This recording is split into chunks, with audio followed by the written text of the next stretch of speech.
Hello, welcome to Cubs PS Plus, a North Side numbers game, a weekly podcast that dives headfirst into the analysis of hot topics driving Chicago Cubs baseball. I'm your host, Mike Waller, a lifelong Cub fan, full-time baseball stat nerd, and sometime youth baseball coach.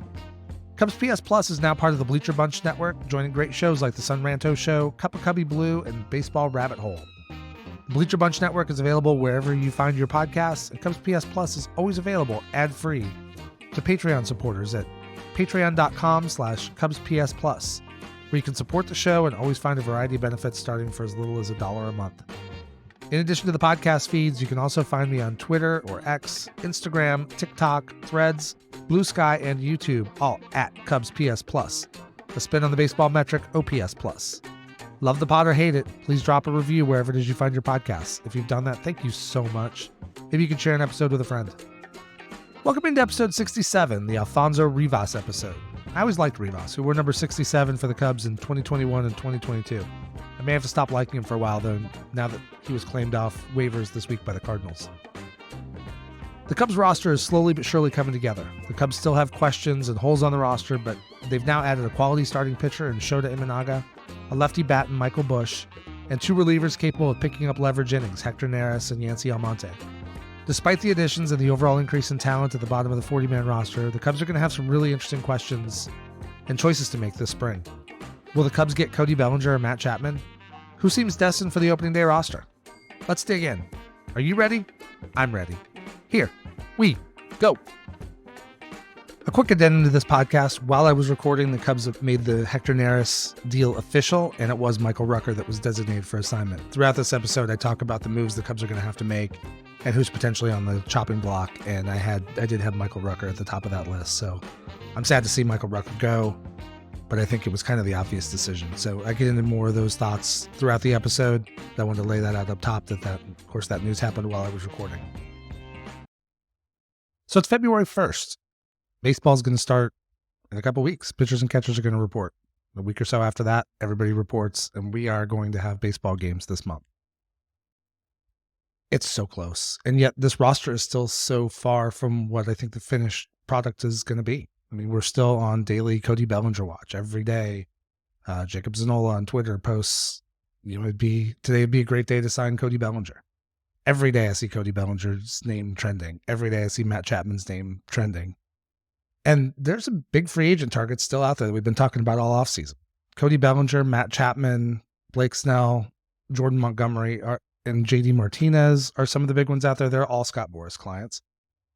I saw a story this week, I forget where I saw it, but that speculating that Scott Boras may rent a field and start his own Scott Boras spring training complex for the guys that haven't signed yet. And it's wild. And I look at this roster, and what I want to talk about today is really breaking down what this roster might look like as the season starts.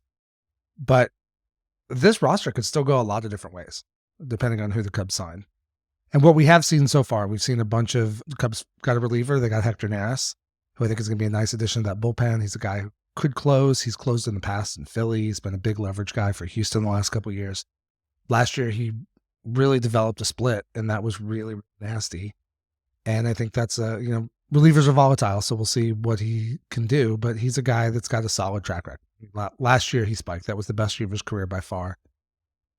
But he also developed a new pitch. So I think that new pitch still plays. Whether he has the level of success he had last year or not, I don't know. But it's another arm in the bullpen. And the Cubs have stacked up some interesting minor league contracts that we'll talk about here in a few minutes. And that will play in a roster construction too. But right now we look at, there are really three positional holes the Cubs have right now. I think pretty much everybody's in agreement on. They don't have a clear answer at third base. They don't necessarily have a clear answer at first base, and they don't have a clear answer in center field.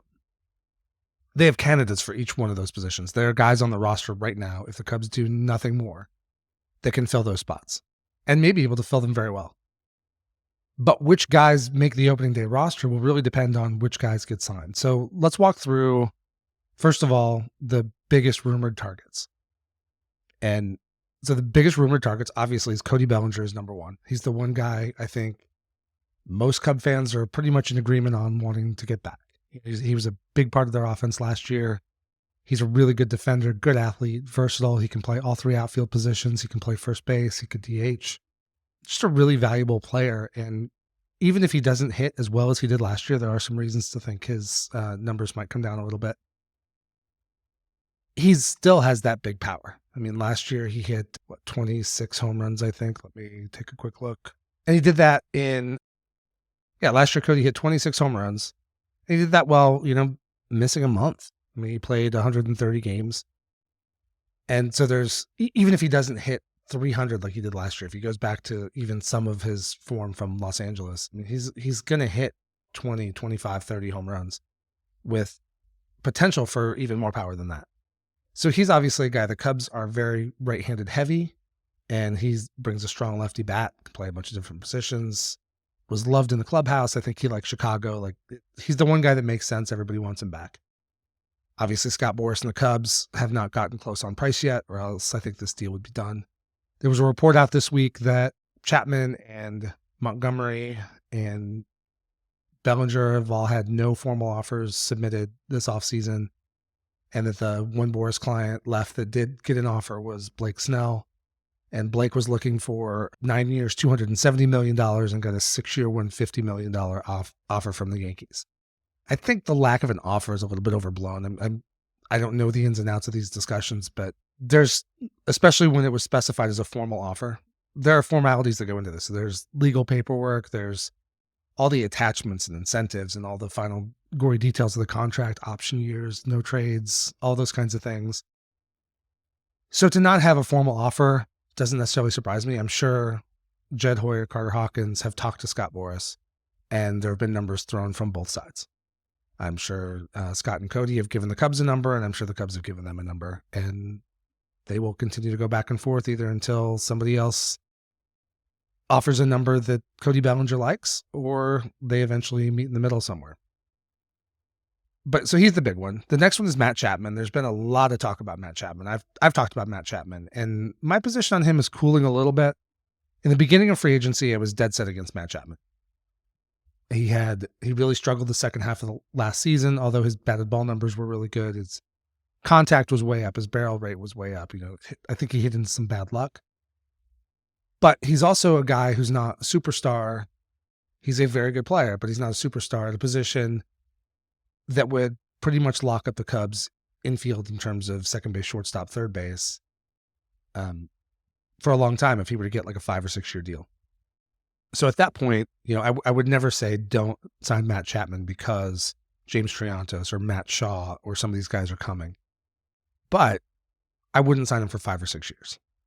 But he's been out there long enough. If his market was 5 or 6 years, I don't know if he'd be signed specifically because, he's a Scott Boras client. But my guess is if that market was out there, there's a pretty good chance he'd already be signed.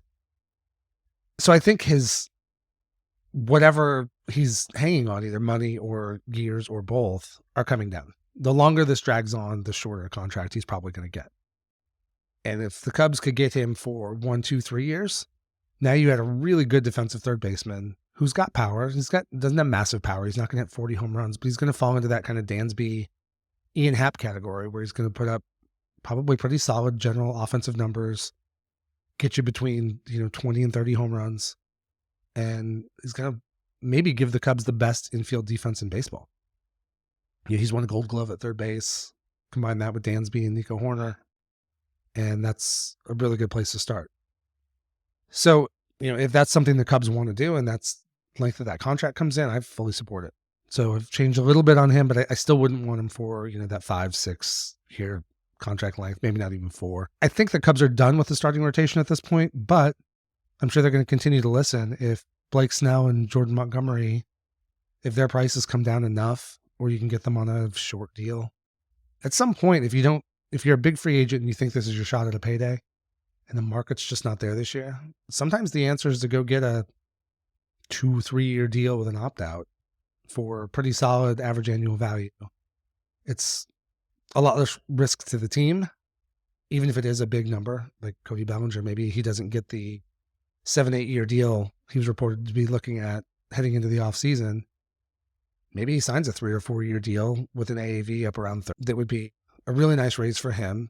He's still only 28, so you could still put in, an opt-out, and he could still potentially hit free agency again at 29 or 30 with performance. And I think another good year would really solidify his market. So I think that may be where we see Cody Bellinger go. Might be where Matt Chapman has to go. I think same with Snell and Montgomery. Like I said, I think the Cubs are done with starting pitching, and we'll walk through that in a minute. But if one of those guys falls cheap enough, I mean, add Blake Snell or Jordan Montgomery to this rotation, and you're cooking with gas. I mean, that would be a really good place to be. I also think the Cubs might be done with relief pitchers at this point, other than adding more minor league contracts. But Ryan Stanek was rumored to the Cubs. He's still out there. Maybe he's a guy that the Cubs could get. But the first big question coming up now, before we really get into what the major league roster, the 26-man roster, looks like on opening day, is what's going to happen with the 40-man roster. So it's pretty common. It's been pretty common for Jed in the offseason to carry that 40-man roster at like 38, 39 people. That way, if you see somebody interesting on waivers, like when the Cubs got Julian Merriweather last year, they can go and get him, have a spot pretty quick, pretty easy to deal with. They've been at 40 pretty much, not the whole offseason, but they've been at 40 for a while. And they just agreed to terms with Hector Neris. I haven't seen the move formally announced. He's not formally on the roster yet. So kind of waiting to see who goes. Now, what we may see some trades, because one thing that's happened over the last couple of years, as Jed has, sometimes people mock it, but Jed talks a lot about raising the floor, and it's very clear that he has raised the floor on this roster. It used to be at any point, over the last couple of years, I could look at the roster and easily come up with like 3 to 5 guys that, not that they don't have value or aren't potentially interesting, but just didn't appear to ever be difference makers that like, okay, if you get somebody good, this guy can go, that guy can go. And it's hard now. I mean, I think probably, when I look at the roster and the 40-man roster, there are a bunch of young kids that they've added.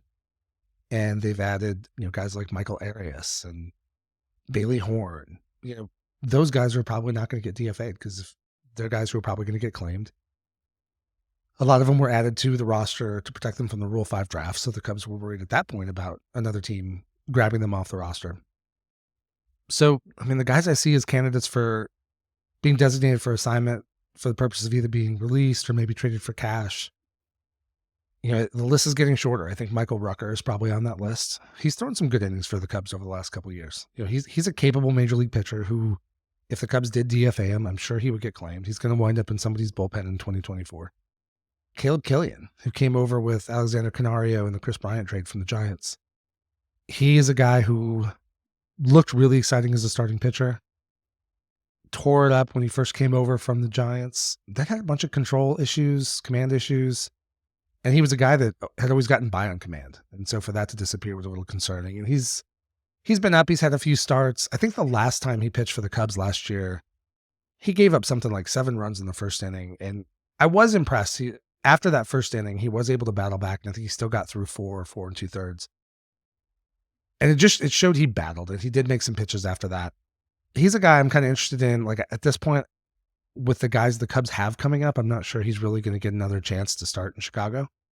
But he's a guy that still has some good raw stuff. And if he can, command matters a little bit less as a relief pitcher because you can just dial back your pitches. You don't need 4 or 5 pitches as a reliever. You're coming in, you're going to throw hard, max effort, and rely on your raw stuff. Apologies for the voice. I'm still kind of fighting through whatever cold I had after a Cubs con. So I think he's interesting in the bullpen, but he's also a guy that, has not taken advantage of the chances he's gotten. As we go down the list, now we're talking about Brendan Davis. I mean, this was unthinkable 2 years ago. He was a top 25 prospect in baseball by some lists, but he had those back injuries. I have heard that he's healthy now. So if that's true, he's still 24. He still has tons of baseball skill. He's a really good baseball player. And if he's fully healthy, maybe it's time he's going to get another shot. But he's also, you kind of have to wonder how long you can hold a guy like that on the roster if there are questions about his health. Now, maybe he's a guy that you could get through waivers and, assign back to the minor leagues. So I think once you start putting a guy like Brendan Davis on the list, like you just don't have a lot of filler, a lot of sort of slack space on the roster at this point. After that, you're talking about Keegan Thompson. who was really good in 2022. Struggled a lot last year, had a couple injuries, spent some time back in Iowa.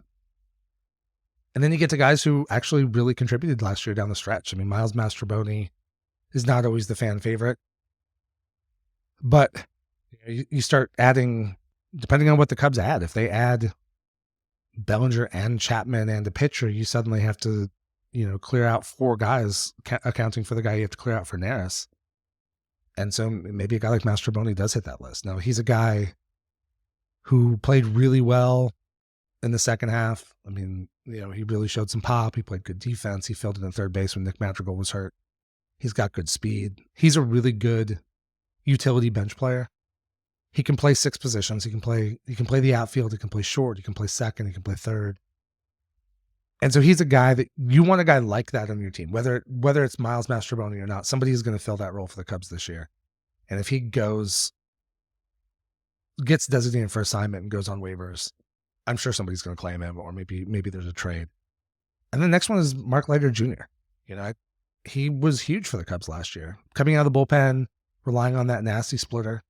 He was kind of the Cubs' lefty specialist for a while when they had no lefty in the bullpen. It's kind of unthinkable to think that he might be on a cut list, but depending on what they do and what they add, those are some of the decisions that are going to have to be made. So let's take a step back at this point. So we don't know what the Cubs are going to add. So let's talk about what we do know about the Cubs. And let's start with the starting rotation. I think we would all agree, whatever order, I think we would all agree that Justin Steele's at the top. Justin Steele's locked into a rotation spot. Jamison Tyone is locked into a rotation spot. Shota Imanaga is locked into a rotation spot, and Kyle Hendricks is almost certainly locked into a rotation spot. So at the moment, there is a 5th spot if they were to sign Snell or Montgomery. And then at that point, I mean, that rotation would be pretty deep. Let's say it was Montgomery. You wind up with Steele, Montgomery, Tyone, Imanaga, and Hendricks. That with Montgomery, that's a pretty salty unit.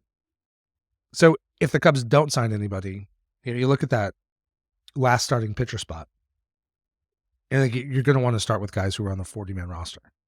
I don't think Cade Horton is in play this year, but I really don't think he'll be in play starting at opening day. I think when you factor, just one season of pro ball last year, the fact that he's likely on an innings cap of 120 to 130, I think they're probably going to, talked about this before, either start him slow or put him on some shorter starts in the minors. But, if he really kills it in spring training, maybe he doesn't start in the rotation. Maybe they kind of keep his innings down by throwing him out of the bullpen in some, multi-inning role for a while and then stretch him out. But I'm going to set him to the side. He's not on the 40-man roster, so to be added, somebody else would have to go.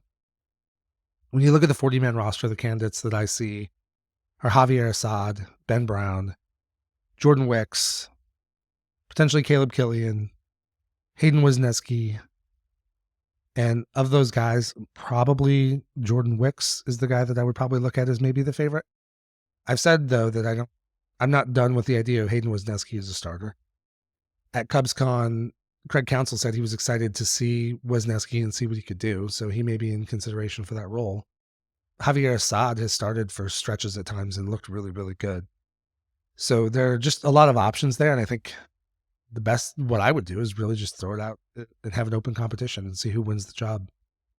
The nice thing is there's some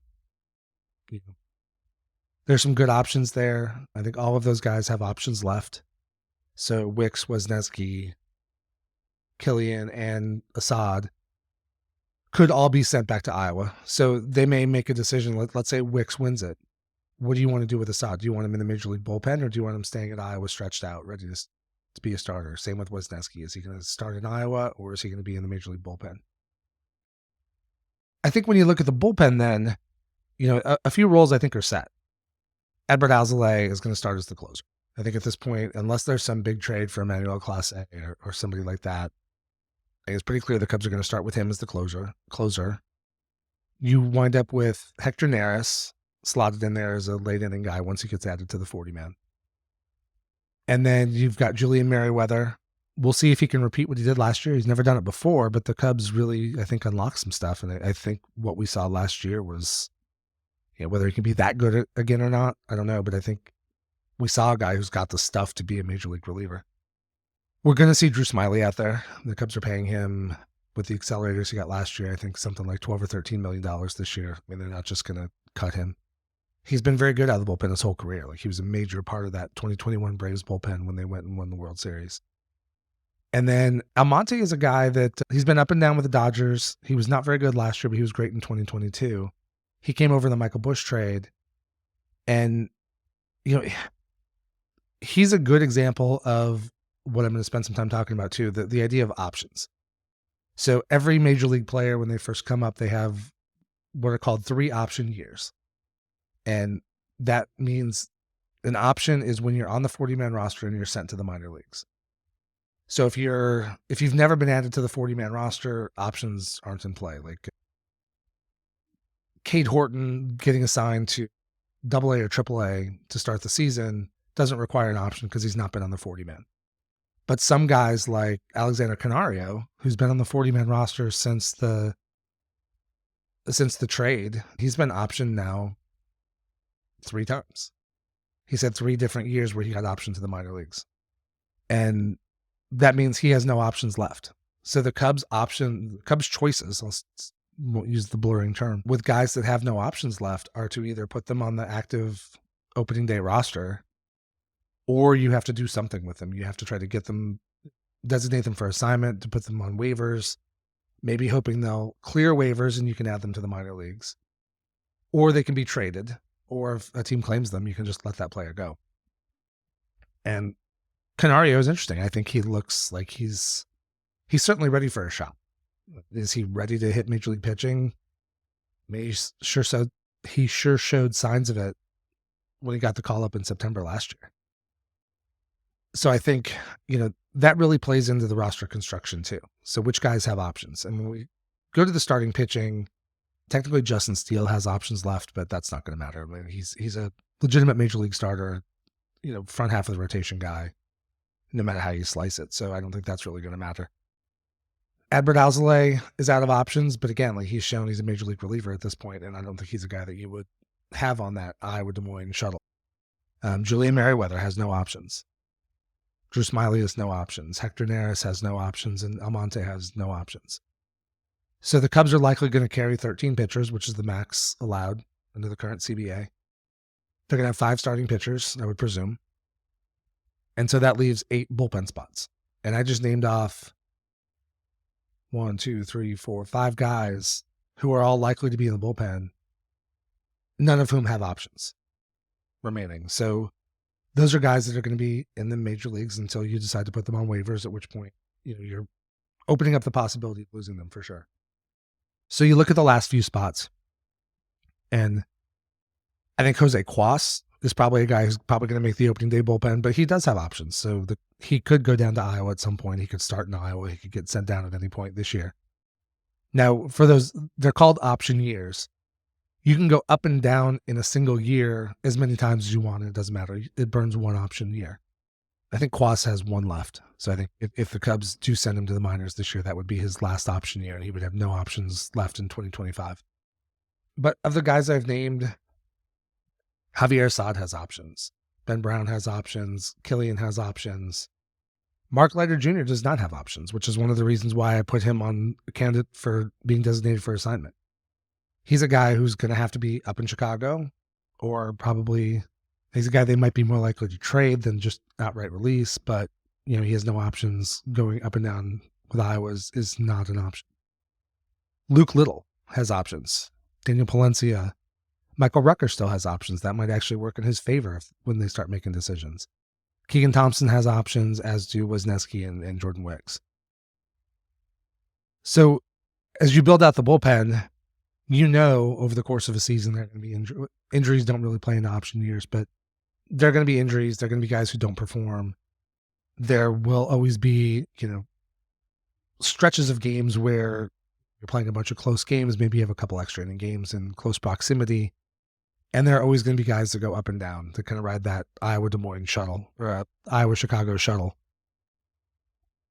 So, with the 5 guys I named, Alzolay, Merriweather, Smiley, Neris, and Almonte, that's 1 left-hander, a closer, and then some guys who can fill in, late innings. And so that leaves 3 spots. I would guess Jose Cuas is probably going to get one of those spots, but he's another right-hander. So if you start looking at the lefties, you got Luke Little and Bailey Horn, and that's really about it for guys who would be, serious contenders for that bullpen. I think there's a very, very good chance that Luke Little makes the opening day roster. So if I add Cuas and Little, that leaves one spot. Now, Daniel Palencia had some command issues last year. The one spot might go to Leiter. So that might, the starting opening day bullpen might be Alzolay, Merriweather, Smiley, Neris, Almonte, Cuas, Little, and Leiter. Leiter and Neris with that splitter are both right-handed, but that pitch plays really well against lefties. So that would give you, up to 4 options against tough left-handers. But what's also interesting is the Cubs have been stacking up minor league contracts, and every team does this. And there's nothing more amusing when I see the Cubs sign some reliever to a minor league contract with a camp invite, and people like to go mock it on social media. Oh, the season is saved. But when you look through, the Cubs have been pretty active in that market since the beginning of the offseason. They signed Edwin Escobar, who's a left-hander. So let's go through the lefties they've signed. They've signed Edwin Escobar. They've signed Jeremy Guzman. Now, Escobar was pitching in Japan last year. Had a good season over there. They signed Jeremy Guzman as a left-hander. Thomas Pannone. Maybe it's Pannone, I'm not sure. They signed Richard Lovelady this week, along with Blake Wyman. So those are some guys that, left-handed options. The Cubs did that last year.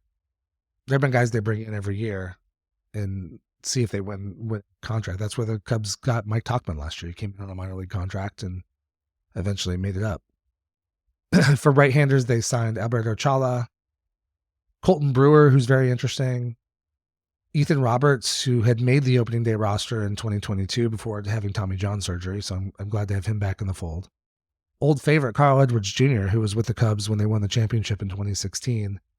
He struggled after that championship season, and the Cubs wound up trading him to the Padres. He wound up pitching for the Nationals and had a really good year last year. So I'm excited to see him back. He was always a guy I like to watch pitch. So I'm really rooting hard for him this offseason or in spring training. And then Sam McWilliams, and then ironically enough, Brad Wick, who was traded, is the guy the Cubs got for Carl Edwards Jr. with that trade in San Diego.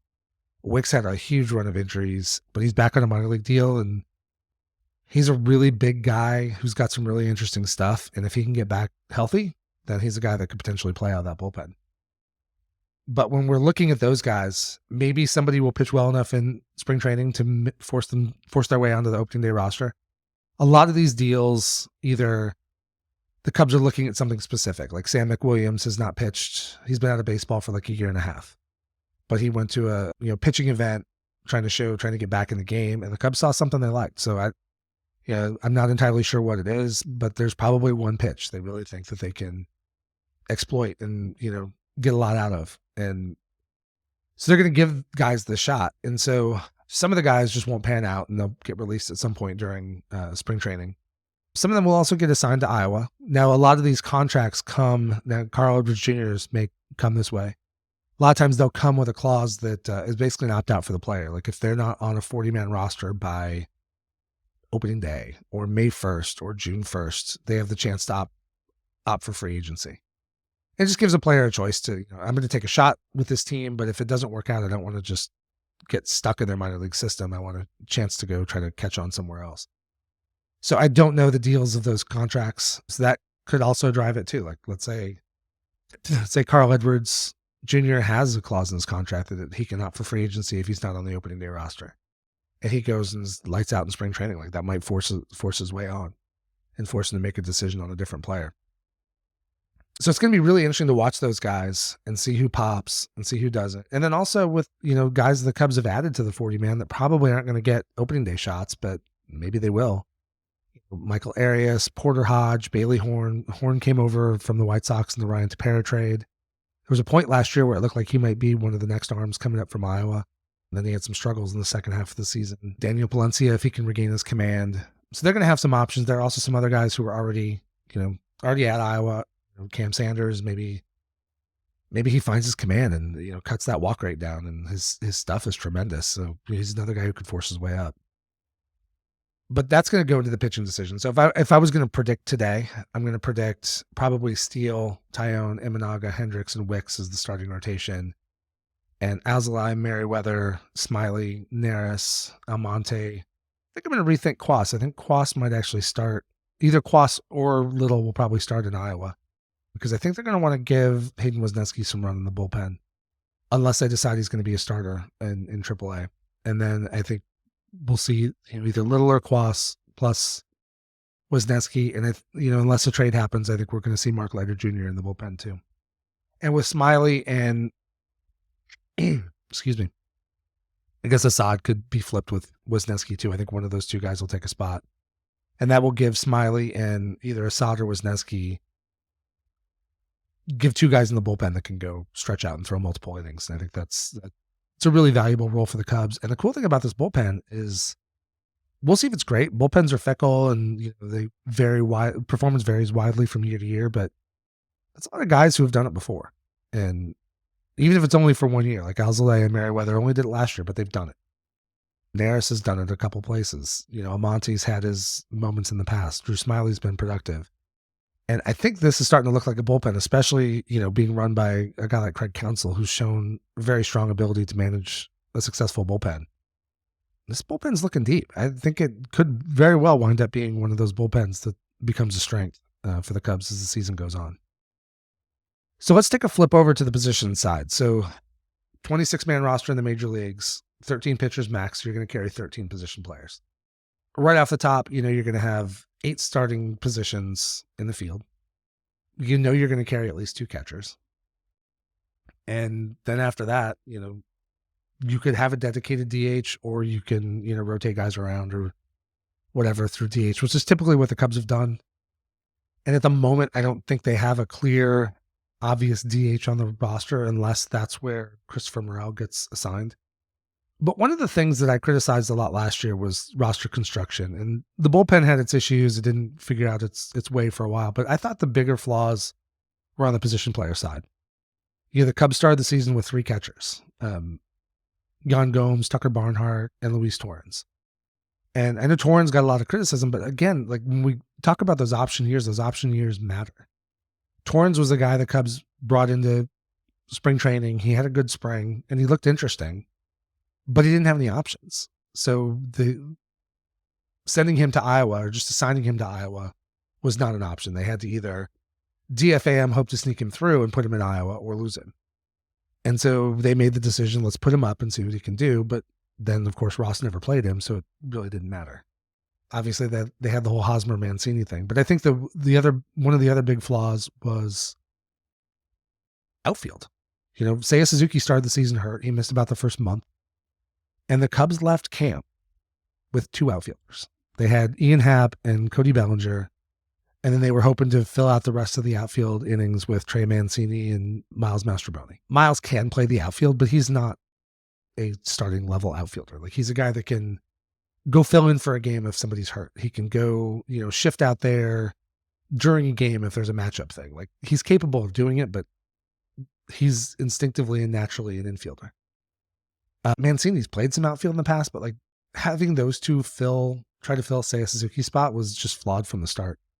Especially when what we eventually saw from Mike Tauchman, he's down in AAA.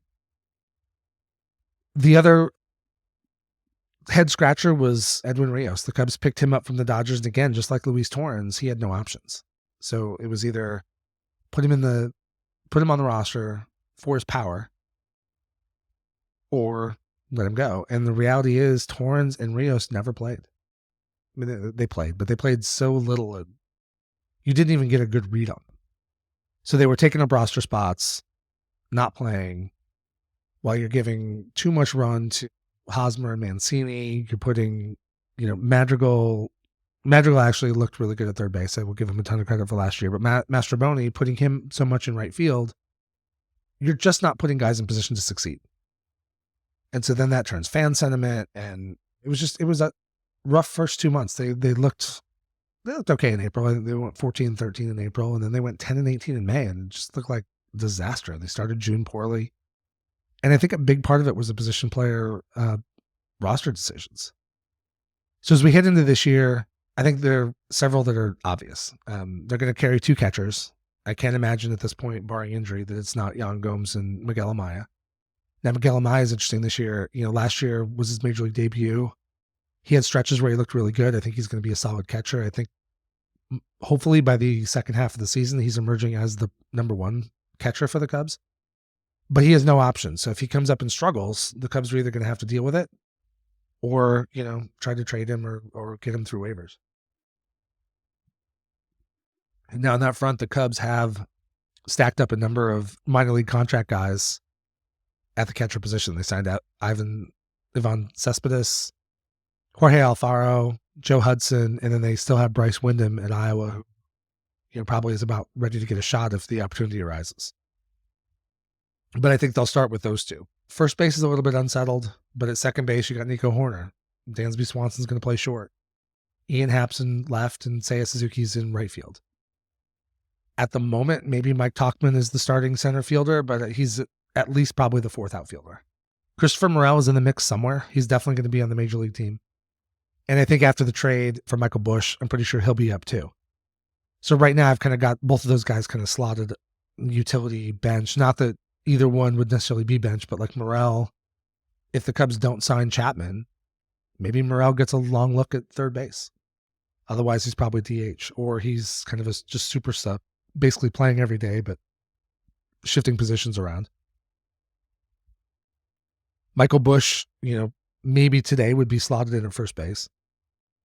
But again, he could be DH. But that leaves 1, 2, 3, 4 open roster spots.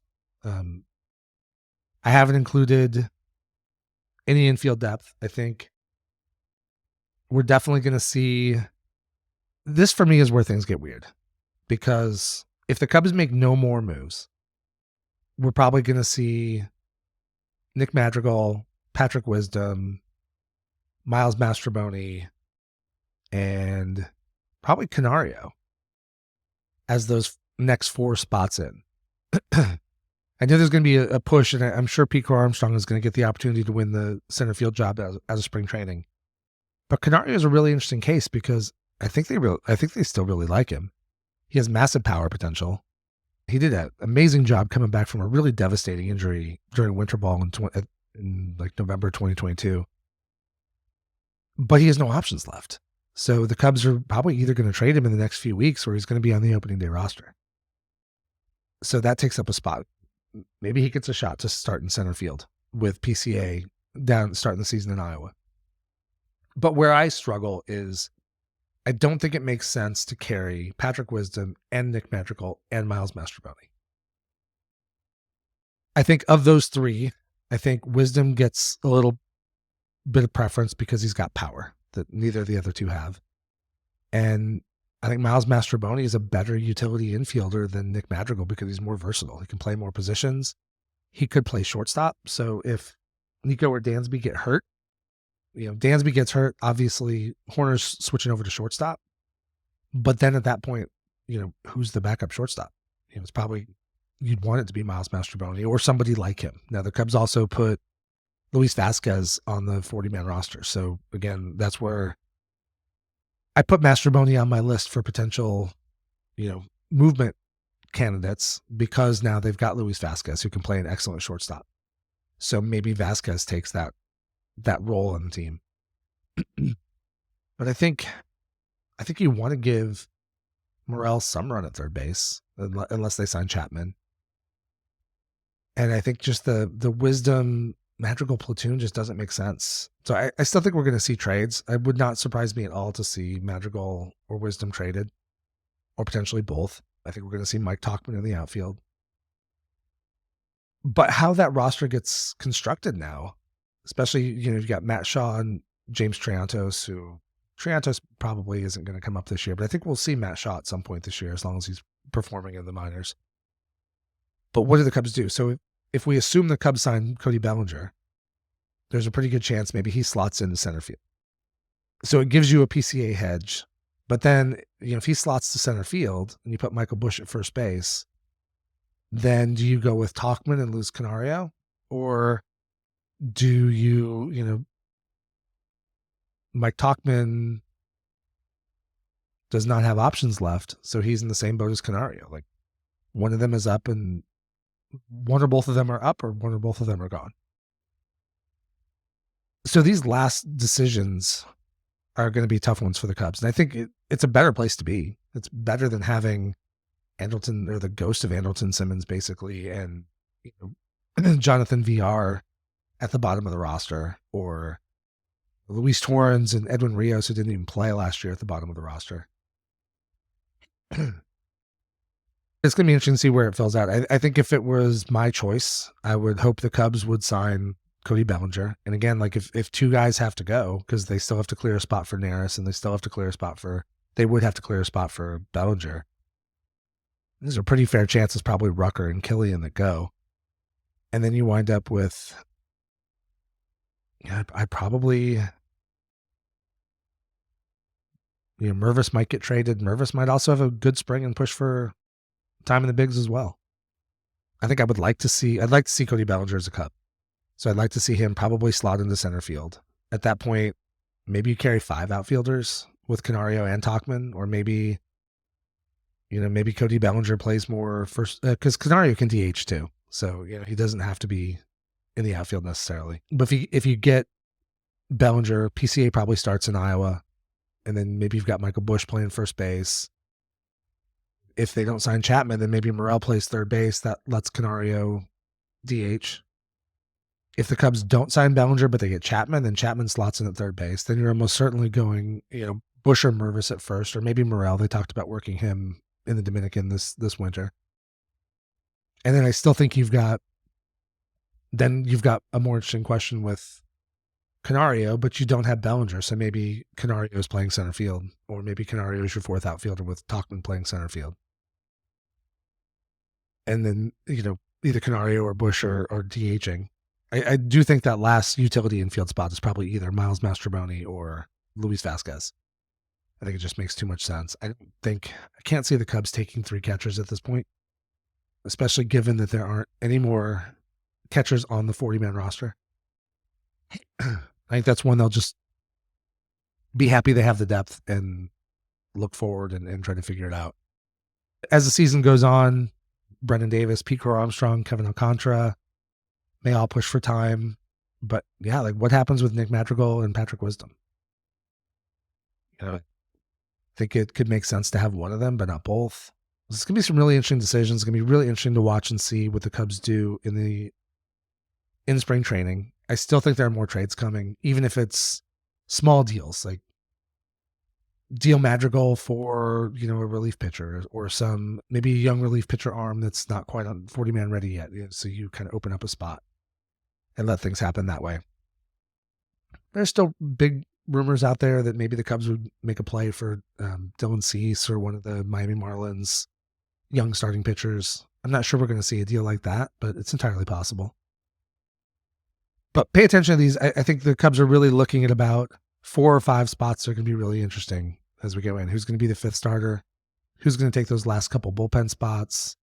How are the Cubs going to slot those guys? Whether Bellinger goes in the mix or Chapman, or allotting Morel, Wisdom, Madrigal, Michael Busch across third base, first base, DH. What they do in the outfield with center field, what they do with Canario and Tauchman, neither of whom have options left. It's going to be interesting to follow, and I think who they start with on opening day, I think, is going to tell us a lot.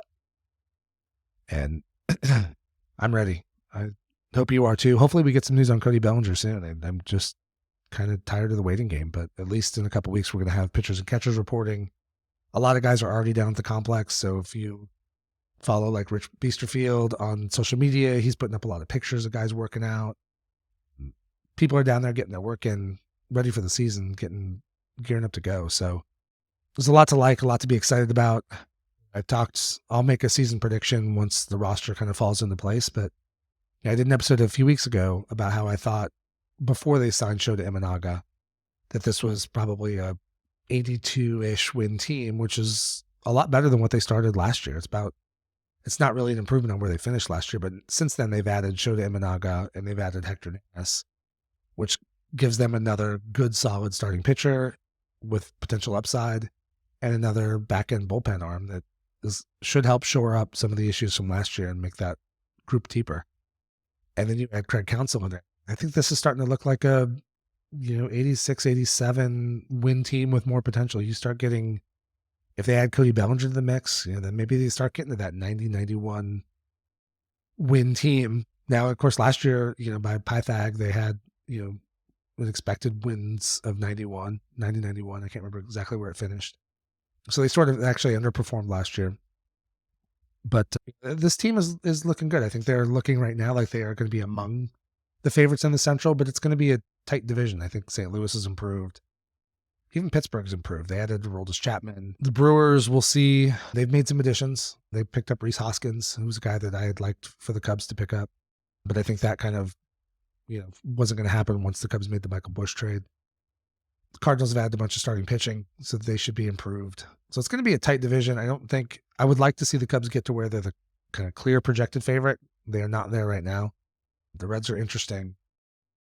But I think the Cubs are up there. I think the Cubs are certainly, when I did the mailbag episode last week, one of the questions was how I see the Cubs projected in the division. And I had them maybe a game behind the Cardinals at that point. That was before they added us. And that's kind of where the betting markets were too. They see it as a tight division, see the Cardinals kind of on the top. I'm not sure if I buy them coming all the way back like that, but they added some real legit starting pitching. And their starting pitching was awful last year, so that's going to make a big difference. But I think with a couple more additions, get Cody Bellinger in here or get Matt Chapman, potentially both. All of a sudden, they're going to start looking like a 90-plus win team, and they'll kind of be right where we wanted them to be. And I've continued to say it, like, I will evaluate this offseason when it's done. At this point, it's looking like a solid offseason. I wouldn't call it a great one. I really like the Imanaga edition. I like the Neris edition. I have a lot of hope for the Michael Busch trade. But there's, still a lot of question here. I think Cody Bellinger kind of locks it up. I would have a hard time giving this offseason anything lower than like a BB plus if they had Cody Bellinger. So, we'll see where this goes next couple of weeks. But I think the Cubs are getting to where they need to be. I think they're going to be a competitive team this year. That's going to be a lot of fun to watch. So let's see how those battles go and see how that roster shakes out. Thank you for listening today. If you like this episode, please drop a rating and a review wherever it is you get your podcasts, and share an episode with a friend. Just a few seconds from you gives me great feedback and helps other Cub fans find the show. You can find me on Twitter, Instagram, TikTok, Threads, Blue Sky, and YouTube, all at CubsPS+. And check out the Patreon page, patreon.com/CubsPS+, to help support the show. As always, the theme music for this podcast is Prospect Park West by Jerry McCoy. This is Mike Waller, host of the Cubs PS Plus podcast. Every day with Cubs baseball or talking about Cubs baseball is a great day. Go Cubs!